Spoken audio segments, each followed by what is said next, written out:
This is Wisconsin Sports on the Go with Trage, your place for all things Wisconsin sports. Now, your host, Trage.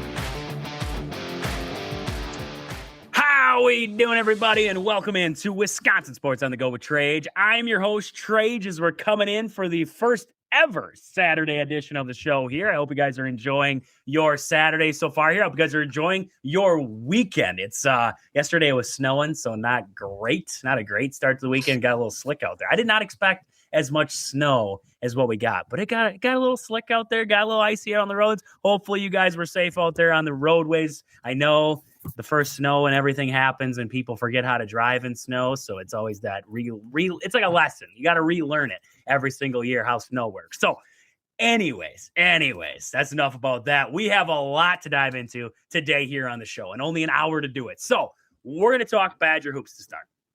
When second segment of the show here. So we're going to hit a break. We're going to come back. We're going to talk some Badger hoops. Northwestern, talk about that game, recap that one. First half dominant, second half, some people saw it as ugly. Some people saw it as a letdown of a second half, and some people didn't like the whole game just because of the second half. So we're going to dive into it. Christian's stopping by today. He's going to be stopping by here after I get done with my ramble here, and we're going to discuss that game because we might have seen it in a different way than a lot of people. So we're going to talk about that. We're going to look ahead to Marquette. And then later on in the show, Ummer's stopping by. We have some Packer talk to get to. Packers, Bears, the rivalry, NFC North battle for the top spot on the line twice in 2 weeks, right? 3 weeks. They got 3 week span. They're going to play them twice. Part 1 of 2. It's ridiculous how this scheduling works sometimes. But anyways, we have a whole bunch to dive into with the Packers here today on the show. But without further ado, I have to introduce Christian here today, right? Christian, how we doing on this Saturday, first Saturday show?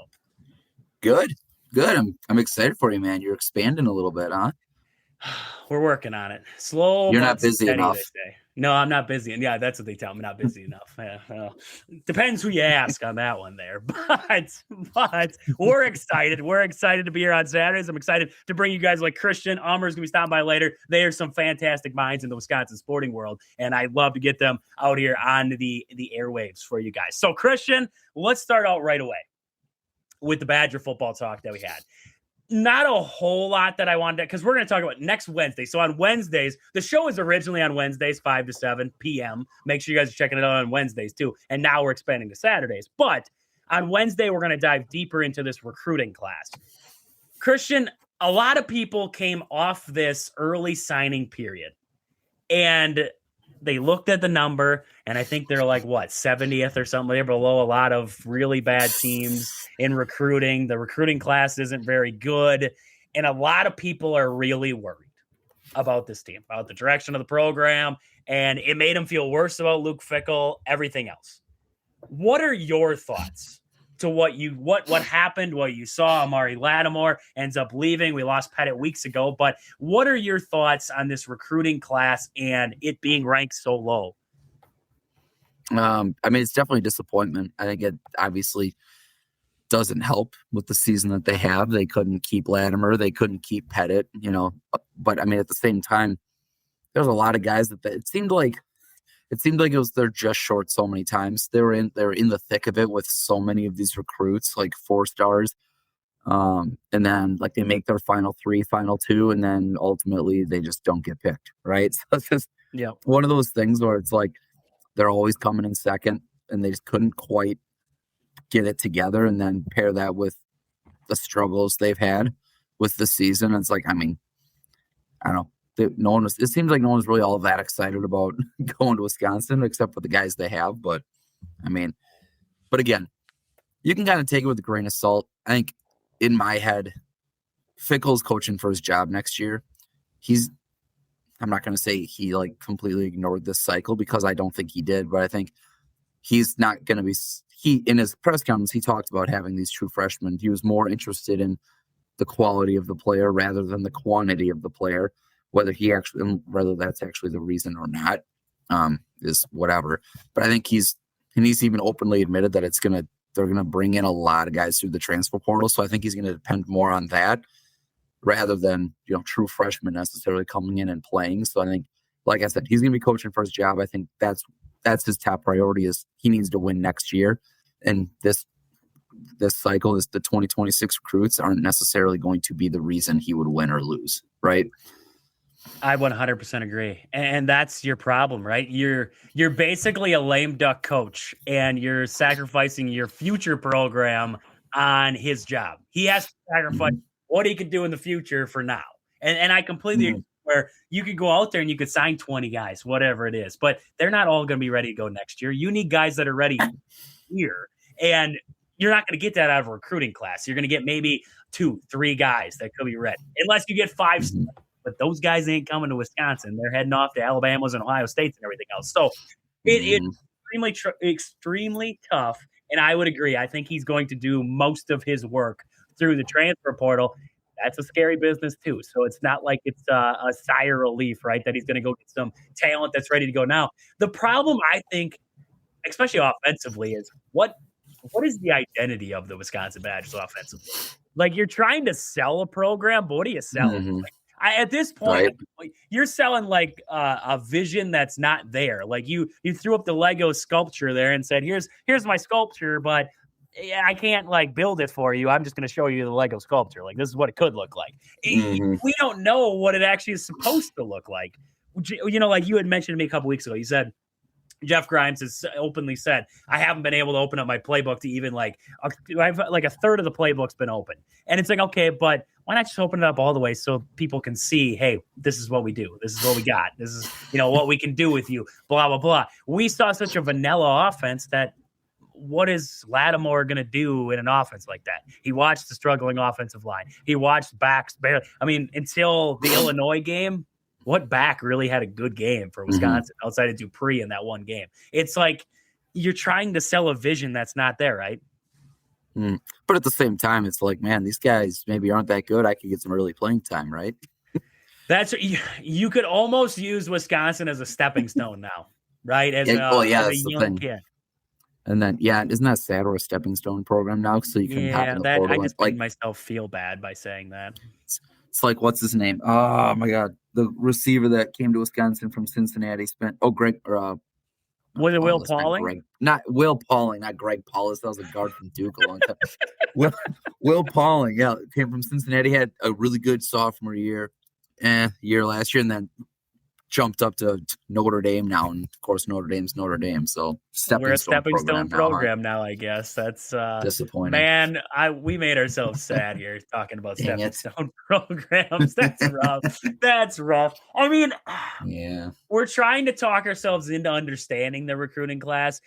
I can see it from both ways. People who say, wow, this recruiting class stinks. I can see 100% what you're telling me, right? You have an unproven quarterback once again in there. You have multiple, you got a safety, I believe. Where did he come from? Out of Houston? Or like he was going to Houston, didn't he flip? I mean, you got guys like that, but you didn't get your golden guys, the Pettit, the Lattimore. You didn't get those guys. And that's where a lot of people are concerned.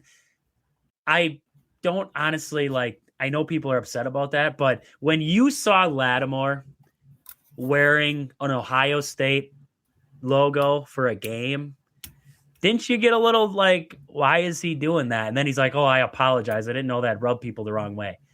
Really? Yeah. You didn't think that rubbed us the wrong way, that you're repping Big Ten foe and you're playing a football game, but you're committed here? It never truly felt like he was actually committed. So I don't know why it baffles so many people that he's like gone. I don't know why it baffles so many. The kid was flirting with like how many different schools. He took official visits to I think I heard Georgia Tech at one point, Ohio State, obviously. And then he stuck that one at the last second that even the Wisconsin staff didn't know about, to West Virginia. And then he came up to Wisconsin for I think it was the Illinois game or whatever. And I don't know, he already took his official visit before that. So this technically wouldn't have been an official visit. So he would have had to pay his own way. And I'm sitting here thinking, do you think he really paid his own way to come up here? I don't know. So it's he completely just played the Badgers. And I don't know. Granted, you could say maybe he did have he was going to commit to the Badgers, and then West Virginia came at the last second. From what I heard, they just started throwing money around like crazy. Did you see? They have 48 commits in this class. I don't know what's exciting about West Virginia.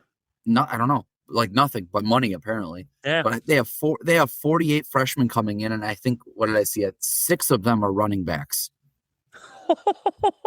I think if I'm time going to come from for them, I don't know. Like that's the thing. I'm looking at their class right now. Of course, technically they have listed Amari Latimer as an athlete now instead of a running back, but he's like their 3rd recruit. Their 5th recruit is a running back. It's just like I'm just like I don't other than them just I guess the money they're paying him. I don't see the appeal, but whatever. Absolutely ridiculous. That's all I know. So that's recruiting now, man. It is. It's a mess. That's college football. It's a disaster. Yep. We're going to get more into that recruiting class come Wednesday here on the show. So make sure you guys are checking us out Wednesday here, 5 to 7 p.m. on 92.3 WSQ. But when we come back from the break, we're going to talk a little Badger hoops here because the Badgers, we're going to recap that Northwestern game, and then we're going to talk about the game coming up today, 1 o'clock against Marquette. We'll be right back here on Wisconsin Sports on the Go with Trage. I'm your host, Trage, as we're coming back at you here for the second segment of the show here. I hope you guys are enjoying your Saturday. Christian stuck around here. We're going to talk some Badger hoops now. That game against Northwestern, Christian, first half, dominant. John Blackwell, fantastic. They had, I believe, if I'm not mistaken, in the first half, did they have like 15 assists that led to a bunch of buckets like that, there? Yeah, I believe it was like 15 assists there. It was not, 15 assists in the first half. Ball was moving. Heck of a first half. Second half, went downhill fast. We saw the sloppy play. And I know, okay, so let's just start there. Let's start with the first half. Impressions coming off there. I would say my 2 big things I took away from it. The no turnovers. We know this team knows how to take care of the basketball well. Mm-hmm. Then I had to go with their movement without the basketball. John Blackwell, what led to a lot of his points, his 23 points that he had in the first half, was his ability to move without the basketball, find open passing lanes, whatever it is, get himself open for shots. That's what I think a huge difference was from there to the second half. And I want to hear what you – so just hearing what were some of the things you took away from that first half that you liked? Oh, I mean, I liked – and that's – I think this game was just literally the perfect view of the Badgers. Like one half, they can be hot and hit absolutely everything. I think they were taking really good shots the first half. They kept finding Blackwell, who was hot. What was he, like 5 of 8 for threes in the first half?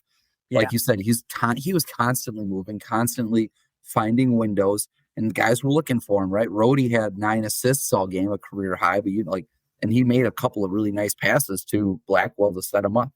Like, I think that's what the offense looks like when it's clicking, and I absolutely loved it. And even defensively, they looked half decent. They shut down Martinelli for, I don't even remember what he ended with, but I know he wasn't much of a factor in the first game. He had 14 points total, and in the first half, they held him. I mean, he had 9, but they really shut him down in the second half. He only had 5. So I think, but then the second half, it's like all of a sudden, where'd the offense go again? Like, here's that drought. They started, let's see, I can't even remember. I got to find them. What did they do in the second half? Second half, they went 2 of 10 from 3. So then there it is. They went ice cold. So that's the perfect, it's like that game is just like a microcosm of this team. I think it's the perfect example of, Jekyll and Hyde, right? You know what the big thing I think I learned out of this game is the Badgers still don't have a true point guard. They have 2 scoring guards. That's what they have. They have Blackwell and they have Boyd. Both of them want to score. Both of them. And that's the problem, is that when you have Boyd, who all he wants to do, all he knows how to do is score. When he drives, all he wants to do is get to the rim. Well, there was many times in the second half where Blackwell is standing there waving his arms, clapping his hands like, hey, I'm wide open at 3-point line. And Boyd just completely like blinders on, eyes at the basket. And he had 4 assists. I mean, you love do you think it's one of those? Do you think it's one of those things where he saw Blackwell go off in the first half and then he's like, all right, now I got to get mine in the second half? That's the problem. He had 18 points in the second half. So it's like we had someone scoring a bulk of the points in both halves, but it's just like, I don't know. Maybe that's what it is. He's like, well, I got to get mine now. But you think Andrew Rohde could be the main guard? Because I don't know if he can be the main guard, like bring the ball up all the time kind of guy, but to facilitate the ball, Andrew Rohde is the most unselfish dude out there who can, I mean, his passing ability, I think people don't look at his passing ability enough. He sees things that nobody else do. Like when he makes a mistake, most of the time when you watch it, it's like he saw where he thought you should be and you just didn't go there. And he sees those things that nobody else sees. And once these guys can click onto that page, it's going to be unreal. But Boyd is like I said, he wants to score it. He doesn't have that ticker in his head where he's a pass guy. So he's not a true point guard, which I don't know if that worries you, but it just takes you back to the same point of last season where you still don't have that guard. Yeah, I mean, I thought that's what he was brought in for, right? He was supposed to be that guy to like take some pressure off of Blackwell, but I mean, which I guess he kind of is, because now that brings another scorer that they have to worry about. But I thought he was going to be more like Chucky Hepburn, where he wasn't necessarily going to be a score first guy. He was going to be a get the offense rolling, find Blackwell, find Nolan Winter, find Rapp. And like when everything I've heard about him was just how he can get to the hoop, he can drive. Like my first thought was he's going to be driving in addition like crazy. In the Big Ten, he's going to drive down. Defenses are going to collapse. He's going to be in a jungle of trees down there. He's not going to be able to get layups off, which we see he can, which maybe to a fault, right? But then I think he's going to be kicking it out to guys, shoot for threes.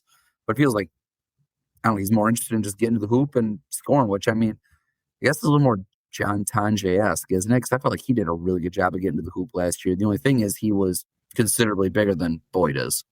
100%. You replaced John Tonje with Nick Boyd, scoring-wise, but now you're still at the point of who's my point guard? Who's supposed to be my guy to facilitate the basketball? You still don't have that guy. I liked in this game seeing Austin Rapp off the bench. I liked that because he played well, didn't he? He did. He had 13 points off the bench. He was good. I think because when you have Rapp out there, you have enough scores already. We just talked about Boyd and Blackwell's inability to play with each other. Winter still has to find a way to get himself involved because I don't think he's aggressive enough at times. But Bielauskas brings the physical play that you need. When you had Steven Crowell, well, first off, it made Nolan Winter look a lot better because Steven Crowell was kind of like slugging along at times. But slow feet. He was slow feet, so it made Winter look that much faster. But Bielauskas brings more of an inside presence, more of a physical presence, whereas Rapp doesn't bring that. Rapp can bring a shooter off the bench. You've been worried about finding shooting off the bench. You have your Carter Gilmore almost replacement with Austin Rapp. Defensively, not there. Offensively, he can shoot it. Gilmore could shoot it last year. He was better defensively. I still wish Gilmore was there. But you have an offensive guy off the bench now, which is something that you've been looking for. Production off the bench. You found it there with Austin Rapp. And then Bielauskas, he didn't play bad in the starting role. I think he brings more of that physical presence. When you have Winter, Boyd, and Blackwell, you're sitting pretty good scoring-wise. You don't need to have another guy getting 20-plus minutes there like a Rapp trying to score because he has not had that production in the starting lineup. Coming off the bench, though, I loved what I saw there. So, I mean, any other things you saw in this game? I thought the defense looked a lot better. We've been talking about defense for weeks now. I thought the defense looked a lot better, like you said, especially in that first half, slowing them down there. It's just, for me, it's just Boyd and Blackwell are my big two takeaways that they have to figure out how to play together and how to share the basketball and how to play unselfish basketball. I think that's the biggest problem with Nick Boyd is the unselfish play that he needs to learn and kind of get with if this Badger team's going to go far. Because the tale of two halves is a lot of ball movement in the first half, not a lot of ball movement in the second half, and the difference is the score. Yep. I mean, yeah. I think the defense was better, but again, recording against Northwestern, I think they got to make sure they got stuff figured out because in a month they're going to be hosting Purdue, the number one team in the country. I mean, they got Nebraska, Villanova, Central. They got some whatever, and now Nebraska without Connor Esigian. Not that he didn't average that many, but I mean, he's another shooter that you had to kind of worry about, right? Right. They got a brutal stretch. They got Purdue, UCLA, and Michigan in back-to-back games. So they're going to be tested in a month. So they better figure it out. They're going to figure it out fast what they are. That's for sure. They're going to figure it out fast what they are. And it starts now, right? It starts this Northwestern game. It is something to say. Opener in the Big Ten. Those 2 games in December can kind of get scary on you, right? They had that game against Nebraska. Was that last year, 2 years ago? They're up 19 and they blew the lead. I mean, and I don't know if that was in December, but That's how fast games can flip on you. And when games flipped on you like that one, the season flipped on them. And then there was just a downhill trend from there. So just you pull off a win. It shows maturity, finding a way to win a game. You got outscored in the second half. You got outplayed. You looked like crap, but you found a way. So that's what matters. Now, today, you have Marquette coming up, 1:00. You can look at this game if you're Wisconsin and say, wow, we're heavily favored, right? 10.5. You can't look at it like that.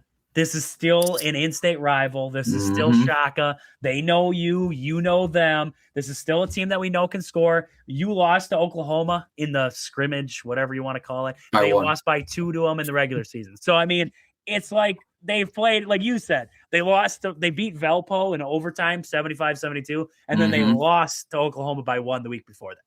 That's how different, like how crazy of a difference that it can be from week to week with even a team like this. So, I mean, how are you feeling about this game coming up today? Really quick, I feel good about it. It's the red out today. Make sure you're watching. If you are going to the game, make sure you're wearing your red. It should be a really good game. I think the Badgers should take it, assuming they come ready. If we see the first half Badgers from the Northwestern game. That's the thing. Come ready to play. They have to come out with a fire. They have to be aggressive. They have to get after it. They got to move the basketball. Keep the basketball moving. We just mentioned it there before. When the ball movement is there for this team, that's what matters most. And it's getting away from that stagnant offense is going to be huge. So when we come back, Christian, before I forget, I almost forgot. I almost hit the break. Christian, thank you as always for hopping on the show here. Let the people know where to find you out there across social media. As always, find me at Christian Boardman on Twitter and all my work on the Badger Backer. Make sure you guys check him out. He's got fantastic stuff. He just got off recapping that recruits, everything with the recruiting, everything like that. So make sure you guys are checking him out there, the Badger Backer. So when we come back from the break here, Umber's going to stop by. We have some Packer talk to get to. Packers, Bears, NFC North battle. We're going to be talking about that when we come back here from the break. We'll be right back. 1 year ago, the Packers they're on the verge of being 0-6 against the NFC North. They ended up with a blocked field goal against the Bears that saved them 1-5. Felt better, right? Ben Johnson goes in the offseason, and the comment was made. I kind of enjoyed beating Matt LaFleur twice a year is what Ben Johnson had to say in his opening press conference when becoming a Chicago Bears head coach. Ummer is here. Ummer, when I tell that to you, when you hear that comment, I kind of enjoyed beating Matt LaFleur twice a year. Man, that makes it a little bit of pressure on him now to win this one. Umber, what are your thoughts when you hear that comment? Well, first off, I'm happy that we're doing this on Saturday. This is pretty amazing. I'm not going to lie. And having you here talking me up and talk about the Packers before the game is always a good time. That comment is something that I've bookmarked probably about 25 times from various people posting it, including myself. I think that for him to go out of his way to show praise for Dan Campbell, the guy that, gave him a spot as an OC, and then KOC, and talk about how they're both coach of the year candidates, how they're such great coaches and blah, blah, blah. But then to take a personal shot at LaFleur when he has no personal relationship with LaFleur. And on top of that, too, like most times when Chicago Bear coaches come into their introductory press conference, they talk about being the Packers. They talk about the organization. They talk about the whole kit and caboodle. But no, this guy took a personal shot solely directed at LaFleur. No different than Saleh, no different than Campbell when they would beat us and they would make these comments about take us to the deep end. It was there's a there's a Bears Twitter guy who basically made a comment that people that have not even been in the rivalry or haven't even played the team in the rivalry should make no comments. And he made this comments related to Micah Parsons kind of popping off. And I would say the same thing about Ben Johnson, because Ben Johnson didn't beat LaFleur. Ben Johnson was a part of a team that beat LaFleur. Yep. If anyone could say that he beat LaFleur, was Dan Campbell. Dan Campbell has had his way. Ben Johnson was a part of that team, but he wasn't the head coach. And it wasn't like his offense was always stellar against Green Bay too, right? But right. I do find those comments comical. I find them very little brotherish. I find them trying to be like edgy and trying to get the fan base behind him. But it was funny, even when he did that, it's like when a comedian laughs at his own jokes because they know that it may or may not hit. He did that in the press conference. He made that comment as a joke, and then he kind of smiled and laughed, and all the reporters looked at him like he was kind of crazy, and they all snickered a little bit. But it just shows you, end of the day, we may not have won the North the last couple of years, but people know who run this division. And when people come into this division, we are the prize. Not Super Bowls, not championships, being the Green Bay Packers. And I think that, the last year's season was kind of up and down. And I know that, we won 1-5 in the, division. So people kind of tend to forget how good we really are and who basically made this division what it is. And so I feel like this year has been a reminder of people understanding who the Packers are all about and honestly who LaFleur is all about. Yeah, no, I like that. And then Micah Parsons with his comment coming after that, saying rivalries are for the people, they're for the fans. I just don't like them because I just see the disrespect that comes with the Bears. I play for respect. You know how to earn someone's respect is by beating the crap out of them. That's what Micah Parsons had to say. Packers didn't really want to post that on the YouTube, as you told me before that. They didn't post it on the YouTube channel there, but it's across all the Bears networks now. So Micah Parsons, definitely a guy who likes to back it up there, and he's going to try to do it in this game coming up here tomorrow there for the Packers. So let's dive right into this matchup because this is for the NFC North. This is for the top of the NFC North. They're going to see each other again in 2 weeks. This is part 1 of 2. This is, there was a guy, I think Byard was saying it there from the Bears. This is a heavyweight matchup. This is a matchup we've been waiting for. I don't know. Somebody asked the question. They said, is it good when the Bears are good for the rivalry? Of course it is. Of course it is. You want to play good teams in a rivalry. You want it to be a good game. This is going to be a good game. I can't believe that the spread is actually 6.5.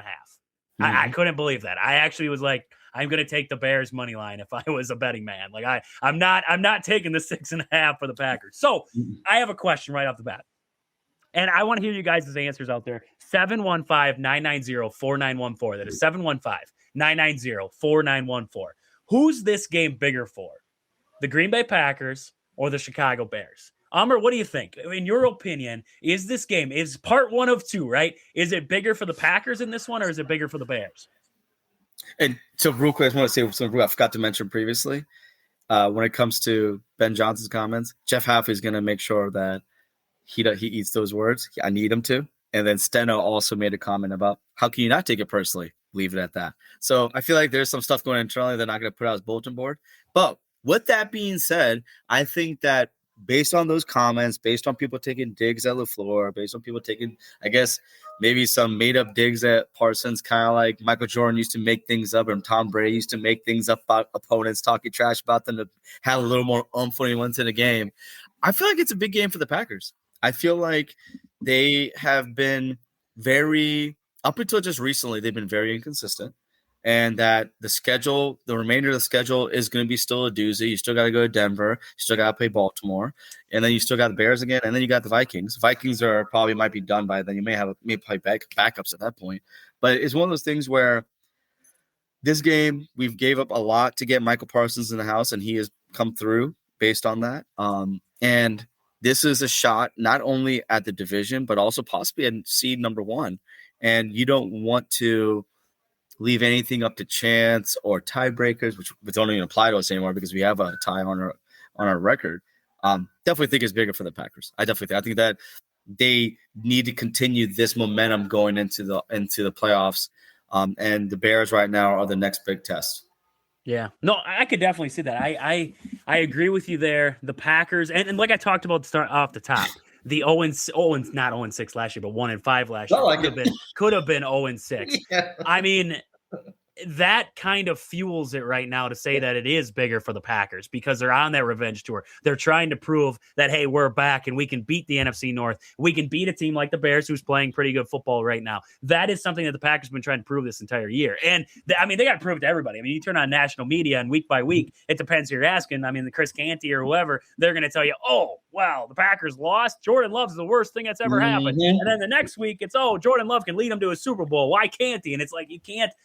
One week they're a Super Bowl contender and the next week they're not. I don't understand how it can change that fast. It doesn't change week by week unless if you have a catastrophic injury or multiple injuries. It doesn't just change overnight. So they drive me nuts. National media does. But I do agree with the Packers.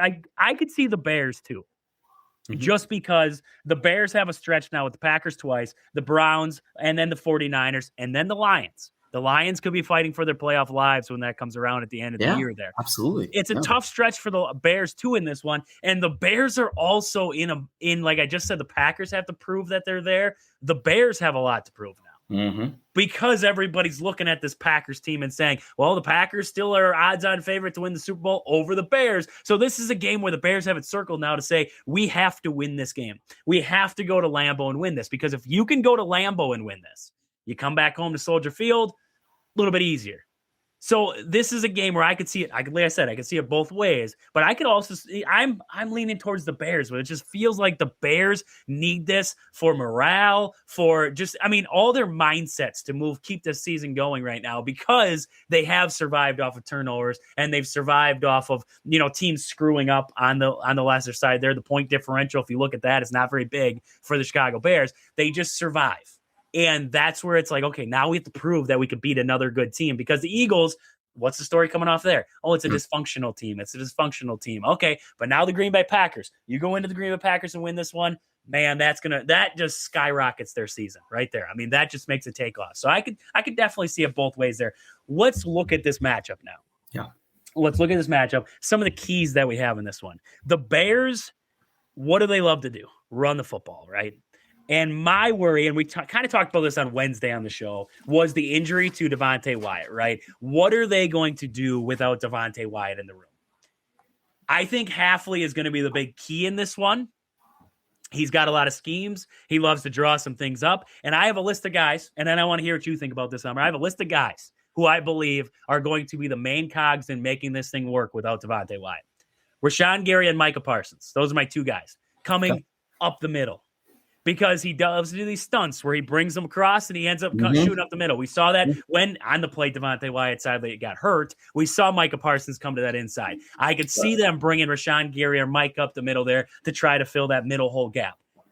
Quay Walker and Isaiah McDuffie. Both those guys. Quay Walker is going to be the biggest one of that. Edgerrin Cooper seems to always be there. It just, this season, it just seems like he's there, but he's been hit or miss for me at times, it seems like. But Isaiah McDuffie, Quay Walker, those are going to be the two catalysts, I think, to stopping the run for the Green Bay Packers. I think Coop's always going to be there. Quay Walker's always the biggest question mark when it comes to the run game.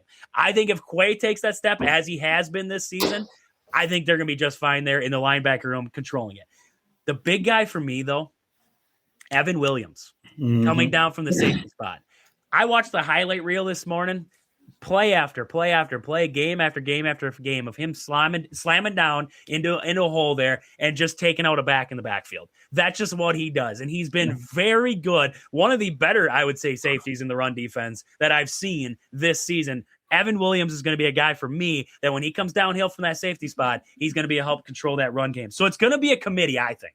I think it's going to be a committee because you're going to put Carl Brooks in there. You're going to put maybe like a Cox up the middle or whoever. You're going to throw guys in there, right? Wooden, whoever's available. I think they just signed somebody off the practice squad there from the Giants or something like that. But those guys are not Devontae Wyatt. They're not even in. I think they're good. I don't think they're terrible. I think Angambare, right? He's going to be able to help out in that room too. You're going to have guys who can step up. I just don't think they're going to be able to fill that void completely, right? It's going to be like a Tucker Kraft with Josh Wiley now and Luke Musgrave. How do you fill the void? It's going to be by committee, but I think they'll be fine. I just think you have to have these guys, like I said, kind of fill into that role. What do you think, Amr? I mean, are those guys, or are there any guys that I missed there where you could see them or any kind of schemes where you can see them fitting in here where they can fill that Devontae Wyatt role, especially in a game against the Bears where the run game is going to be something that the Packers have to key in on? I think you mentioned a lot of the guys. I feel like having Rashawn Gary, who may not have had the greatest like pass rushing numbers, but he's probably one of the best run defenders we've had on the team. Him being in there, and he did play a lot of interior line when he was in Michigan. So I wouldn't be surprised if they try to kind of figure out different ways to kind of put him on the line on the outside as well too. Brendan Cox coming back, if he does, he's questionable this week. So if he comes back, it may allow them to kind of have the ability of putting guys like Carl Brooks, Colby Wooden, as well as Rashawn Gary in the middle. I think having the fact that Brinson and Stackhouse have been getting a lot of snaps next to Wyatt, and maybe they can start understanding the ropes and getting a better idea of playing that position. Jordan Riley was the guy they got from the Giants. And we'll be remiss not to admit that back in 2010, when the Packers needed defensive linemen, they picked up Howard Green also from the Giants.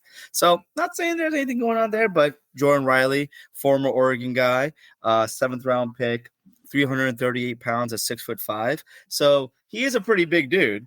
And if he can play the run as well as he is built to do, based on some of the tape that I saw on him when he got picked up, he could be now he won't be Devontae Wyatt, but he could be a good big body to have in the middle. I have to admit that like Cheese at TV said this too, like Colvin Wood, him gaining the weight and him being the replacement for TJ Slayton has actually worked out pretty well. I definitely agree with you. Jeff Hafley knows how to scheme up a defense. I know that run defense for us has not looked the greatest, but because if we have complementary football where our offense is scoring points, our special teams is playing well, just like they did last week and the week before, then it does allow the defense to kind of make that offense one-dimensional. And we've seen Caleb Williams will have a wow throw here and there, but he's probably one of the most inaccurate quarterbacks in the league right now. He does not have the trust of his coaching staff or his head coach, who even said as much that the passing game isn't where he wants it to be. Hence why they focus on the run so much. And we can't forget that all the times that Ben Johnson was in Detroit and he would try to do a lot of clever, schemy, sneaky stuff in the run game. Sometimes it worked. Sometimes it didn't. It didn't work against the Washington Commanders last year in the divisional game. And it didn't work against us Thanksgiving that one year. So I feel like, if anything, Hafley is going to have to figure out ways to disguise and confuse Caleb, as well as try to force them into positions where they got like Caleb beat them. Right. And I think primarily having like Carl Brooks coming back this week, I don't think we'll have Lucas Van Ness, which kind of sucks. But again, everyone knows how I feel about Lucas Van Ness. And truth be told, you kind of hit a lot of the guys I was going to say, but I think the biggest ones is Quay Walker coming back. I think his ability to play in coverage is better than Isaiah McDuffie's, but McDuffie is another guy. That's the last guy I'll say. McDuffie last week against Detroit, he filled so many holes. Him and Cooper were so outstanding on run defense. We're going to need that same thing this time. Yep. No, I 100% agree with you. And like you completely mentioned it there, the trenches is where this game's going to be won. The trenches is where the game's going to be won. And you mentioned it there. And it was another key that I had is the pass rush for the Green Bay Packers. Mm-hmm. Getting downhill and getting to the quarterback. How are you going to get Micah Parsons in there? How are you going to get Rashawn Gary in there? Because this is a really good line for the Bears, too. It's not like it's a pushover line anymore. They have a rookie starting, I believe, at left tackle, I think is where they were talking about. The rookie starting out there. I can't remember his name off the top of my head. But they're going to have a rookie starting out there. Yeah.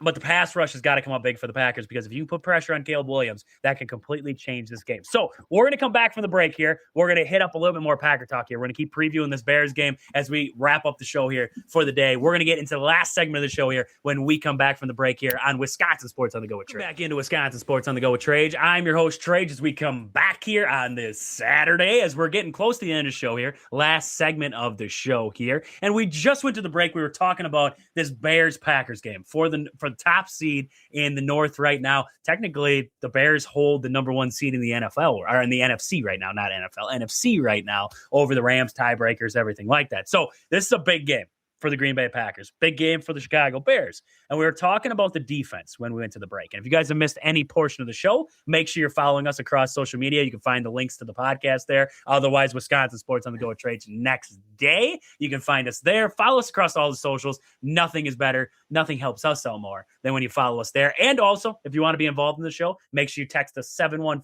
715-990-4914. That is 715-990-4914. So we're talking about that defense. And the big thing that Ummer said, and we kind of were wrapping it up as we went to the break, was talking about the pressure on Caleb Williams. And when we went to the break, we were kind of talking about it and we were looking things up.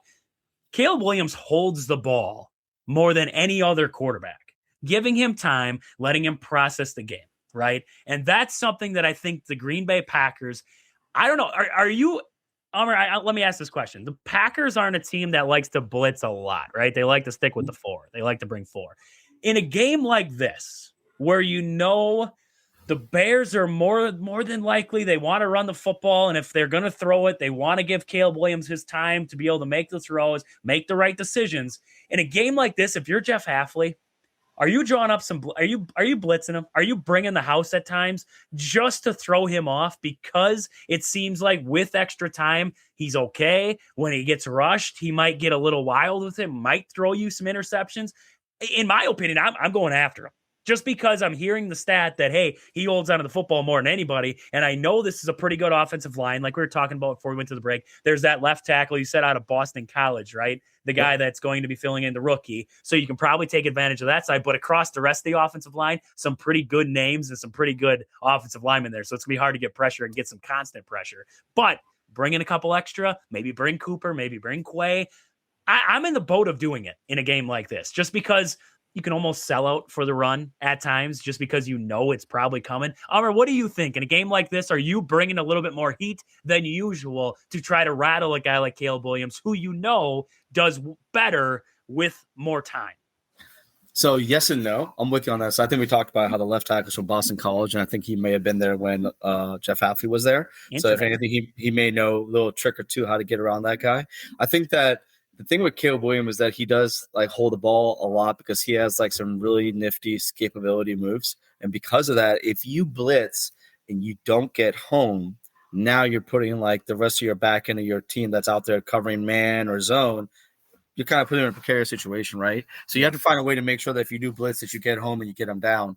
I think I feel like this is one of those games where we need to take the ball, we need to score, and then we need to get a 3-and-out by their offense, right? We need to get and then come out, basically get a 2-lead score, which is the dream of every team, right? But get like a 2-score lead. That way, then you can get them out of their very much run-centric offense and force Caleb Williams to beat you. And when you're doing that now, he's now gonna press. He doesn't like playing within the scheme. That's the reason why Ben Johnson can't stand him, because he doesn't want to play with the scheme. That's why when he was with Jared Goff would run his scheme to a T, hence why Jared Goff was successful with him and basically got Ben Johnson the job.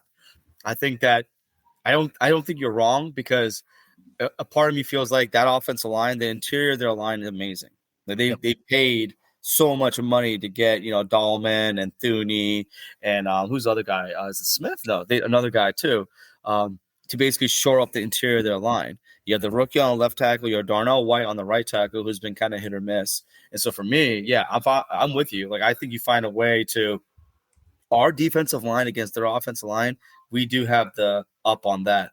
And if you get pressure at 4, go for it. If you need to send a 5th or a 6th defender just to ensure that you're going to get Caleb Williams down, I don't think there's anything wrong with it. I think I see what you're saying, because you know how when you play those guys that are running quarterbacks, you do like mush lane blitzes, right? Yep.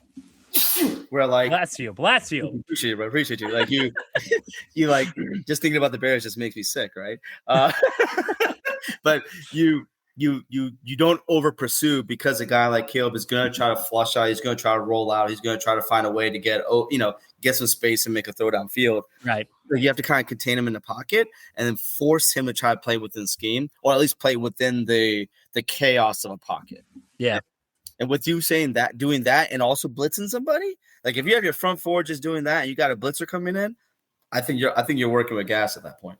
Yeah, no, 100%. I was just going to say that you have to contain him. I was just going to mention that when you were talking there. They are going to have to find a way to contain him in this game, because he does like the playoff schedule. He does like to get out of the pocket. He does like to use his scrambling ability. And if you just bring heat and you don't get home, but you also lose that contain, you have all your backs running downfield. Well, now you got green grass in front of you and yards to run there. So it's something that you got to play both sides. You got to watch it there in that one. Yeah, Joe, I just looking up Joe Thuney. He's got no penalties all season, according to this, what I just read. That's impressive. That is very impressive there. And the Bears, hats off to them. They did a really good job fortifying the center of that offensive line this season. They did a really good job. Like, I don't like to give them credit very often, but I'll give them credit there because they did better than Goody, because we've all talked about Aaron Banks before, but they did better than Goody. He's doing better. Right. He's doing better. You know me, I'm a big Banks hater, but he's doing better. Okay, he's doing better, but he's improving. Would you rather have Joe Thuney? Probably. So yeah. Yes. Anyways. Yes. Anyways. Please, bro. Is that even a question? That's a rhetorical question, right? Pretty much. It's like, how much do we really like them? Not really. So let's jump over. Let's look at the Packers, because I thought you said something great there. the Packers jumping out early, right? Mm-hmm. I want to see Matt LaFleur not fall into the trap that is, I'm scared to make mistakes. That's where I don't want him to get in this game. Against Dan Campbell, against the Lions, he just said, here it is. I'm going to go at you and beat me. And he went for it on fourth downs. It was all gas, no break. It was masterful. Yes. Yeah. And in a game like this, where you go against a team who leads the leagues in takeaways, right? They have the top guy, Kevin Byard there, leads the league in interceptions. Wright is next to him there with 5. Byard's got 6. Very good defense there. Very good secondary. I don't want to see Matt LaFleur say, oh boy, they're really good out there. Jordan Love, I'm not going to trust you in this game. I'm going to take my, I'm going to tighten that leash back up. I'm not going to let you loose again. I'm going to tighten you back up. We're going to focus just on this. We're going to try to beat them side to side with short stuff. I don't want to see that. No. I want to see Matt LaFleur and the Packers jump the Bears. I want to see them jump them, like you said. Jump them, be aggressive, don't settle, get gas on the pedal, none of that, take chances, do all that stuff. I still want to see that in this game because the Bears expect Matt LaFleur to be, so conservative with it because we've seen this trend out of Matt LaFleur. I want to see Matt LaFleur be the Matt LaFleur that I saw last week on Thanksgiving. Absolutely. That's the guy I want to see show up to Lambeau against the Chicago Bears in primetime at 3:25, whatever it is, 3:25, 4:28, either way, whatever. On Sunday afternoon, I want to see him show up and just say, here it is. Here's my high-paid quarterback. Here's my great running back. Here's my darn good wide receivers. Hey, welcome back, Jayden Reed. Let's get it going. Jayden Reed coming back to this offense, I think only makes them better because they're missing something from what Tucker Kraft was, and that's that guy who can make guys miss in the open field and do those little things underneath. That's Jayden Reed. That's what he does. He's just not as big as Tucker Kraft, but heck, he can still do it. So I am in the boat right now. Where are you at with Matt LaFleur and the play calling in this one? I just want to see him be aggressive and just go after him. That's what I want to see in this game. Yeah, I think you're 100% right. I think that people forget how potent our offense was with Jayden Reed those first 2 weeks. I mean, he literally had a touchdown that was called back when he broke his collarbone for like an offensive penalty. Yeah. Like that guy, Jayden Reed, is Steno said it yesterday in a press conference that there's parts of the playbook they haven't even touched because Jayden Reed's not out there. So that just tells you right there how much of a focal point he is. And now that Tucker Kraft is gone, we've definitely made more usage of guys like Wicks and Watson. And then adding Jayden Reed to that, possibly even adding Golden to that, it gives now the Florida an opportunity to really open up the playbook. I think there was something you said about him staying aggressive. I think he will. And I say that because the Bears defense, when it comes to our offensive line against their defensive line, we have also the lead on that, right? They, based on a stat that I read, Zach Cruz put this out there, that they're one of the lowest ranked pressuring defensive line in the NFL by a mile, like the lowest on third down. Okay. But then they also have one of the higher higher percentages of not letting third downs turn to first downs because of like the turnovers, right? But having turnovers is not something that's sustainable, like 3 and outs and shutting people down is. And so basically with that being said, what I feel like is in those games against like the Carolina Panthers, against the Cleveland Browns, there was games where there was a bona fide playmaker on that side of the field that LaFleur had to plan for, right? Myles Garrett, Derek Brown. I mean, those guys that they had to kind of watch for. On the Bears, really, there's nobody there on the defensive line. The linebackers have some pretty decent players, but there's no like Brian Urlacher or Lance Briggs over there. You know what I'm saying? So I feel like you're not going to see that much of a, like, I need to emphasize on this one guy. Like Montez Sweat's not bad, but I think Montez Sweat's going to have any chance against Zach Tom? Heck no. And with all that being said, I feel like this is also a stat too, that Jordan Love is one of the best quarterbacks in the league, even better than Drake Maye from a clean pocket. Now, if the Bears have a hard time getting pressure and they're letting Jordan have a clean pocket, he's going to be able to wheel and deal all game. Do I think this is going to be a Josh Jacobs game? 100%. But I think that when Jordan needs to go in there and make plays like he have to on Thanksgiving, he's going to make those plays. And having his full complement of receivers, I really don't see LaFleur taking a step back at this point. I think he knows what he has. I think he has more confidence in Aaron Banks. I think Sean Ryan has really solidified that center position. I'm not saying he's better than Elton Jenkins, but I'm saying it from a run game perspective and just maybe have some continuity there. He is. Belton was the worst of all the linemen last week, and he still had a more of a promising force as a right guard than Jordan Morgan. So I think that with what you're asking for is going to happen. I think they're going to remain aggressive. I don't think the Carolina game plan is going to come back into play, and I really feel like they're going to really take it to them because, Jalen Johnson was out for most of the year. He's still coming back from an injury, even though he did play last week. Kyle Gordon, same thing. And then Tyreek Stevenson, their third corner's out.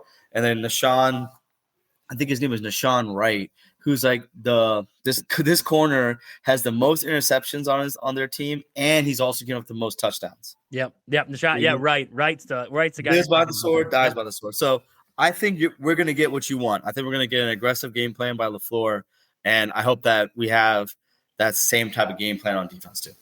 I'm 100% with you. And like you mentioned there, the run game does have to get going, though, in this game. The run game is going to be something that opens everything else up for the Packers. And Absolutely. A big thing that you mentioned there, too, was protecting Jordan Love. And it's also what Jordan Love had to say about this game is that he has to be better or good in this game at protecting the football. Because Absolutely. We've known Jordan Love can get a little crazy at times. Yeah. If he's being aggressive, there's aggressive and then there's overly aggressive. That was a bad throw, and then that was a silly throw. There's multiple different types of interceptions, I guess you could say. Mm-hmm. Jordan Love needs to avoid the silly mistakes in this one. Those mistakes in this one. That's what he's got to avoid. Ball security is going to be a big thing because the Bears survive off of takeaways. They take the ball away from you. I think they are undefeated when they have 2 takeaways in a game, and the Packers are undefeated when they don't turn the ball over at all. Yeah. So there you go. There's your big key in this one here. It's going to be one doesn't give it up and one takes it away. So something's got to break. Exactly. Limiting turnovers. Something's got to give in this one here, and the Packers have got to do it. They've emphasized it. They know it. LaFleur emphasized it going into this one. And like Josh Jacobs said, this is the ultimate test heading into this one here for this NFC North battle. This is going to be a massive matchup that I can't wait to watch here on Sunday. I mean, it's been a while since the Packers Bears have had this kind of juice. It's been a while. It's been a while since it's been in the national media as being this is a huge game here between the two. So, Umar, any final thoughts that you have about this game coming up? I think that it's going to be a good test for the Packers. I understand the Bears are the Bears, but they're 9-3. They're not 9-3 by mistake. I think that we're going to really see who the Bears are about, who the Packers, if they can continue their success that they've been having. And the road doesn't get easier here. And I'm just really looking forward to seeing, it's a Sunday afternoon game. It's supposed to be below 20 degrees. This is going to be that game. I think you just said it too. We really need to get the run game going. I know that's what the Bears are known for, but I think we need to do that too. And then have Jordan cook when he needs to cook. Yeah, no, I'm 100% with you. I am 100% with you. This is fun. This is fun. This is going to be a fun game here on Sunday. Can't wait to watch that one from my warm on my couch. I'm not going to be, I'm not going over to Lambeau to watch this one. I'm going to sit at home. I'm going to watch it on the couch, take down my notes and get ready to talk about it on Wednesday there. So Umar, thank you as always for stopping by here. Let the people know where to find you out there across social media. Thank you for having me, bro. You can find me on Twitter, X at AMAR3455. You can find me on all over social media, on Instagram, on TikTok, the whole 9 yards. Just looking forward to this game, man. I cannot freaking wait. Oh, it's going to be a good one. It is going to be a good one there. Packers, Bears for the top spot in the NFC North coming up there on Sunday. I'm going to get the time right now. I'm going to get the time right. 3:25. 3:25 on Fox. So there we go. I know Tom Brady's there. I know Kevin Burkhardt's there and Tom Brady. So it's a big time matchup. You already know Tom Brady will be hating. Yeah, Tom Brady's going to be hating on Jordan Love, and I can't wait to talk about it here when we come back on Wednesday. So, Umar, thank you as always for stopping by. Thank you all for tuning into the first Saturday show here today. I hope you guys enjoy the rest of your Saturday and the rest of your weekend. But until we talk to you guys again next Wednesday, see ya.